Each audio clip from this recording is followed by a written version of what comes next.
আসসালামু আলাইকুম বন্ধুরা, আশা করি আপনারা সকলেই ভালো আছেন আর আপনারা দেখছেন এমডি ভয়েস টিভি।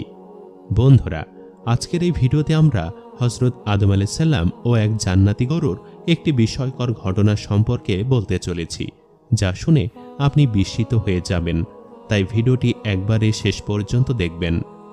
মহান আল্লাহ তাআলা হযরত আদম আলাইহিস সালাম যখন এই দুনিয়াতে প্রেরণ করলেন, তখন তার সঙ্গে আল্লাহ তাআলা একজন ফেরেশতাও প্রেরণ করেছিলেন। জান্নাতে তিনি নূরের কাপড় পরিধান করে থাকতেন। তিনি জান্নাতে বিশেষ এক ধরনের গাছের পাতা পরিধান করেছিলেন, কিন্তু তিনি যখন সেই পাতাগুলো এই পৃথিবীতে এনেছিলেন, তখন সেগুলি থেকে পরবর্তীতে সুগন্ধি গাছ তৈরি হয়েছিল। আল্লাহ তাআলা তাকে ৬০টি গমের দানা দিয়েছিলেন এবং যেগুলি তিনি নিজের সঙ্গে জান্নাত থেকে নিয়ে এসেছিলেন। আল্লাহ তাআলা বললেন, হে আদম, পৃথিবীতে এগুলি তোমার খাদ্য হবে।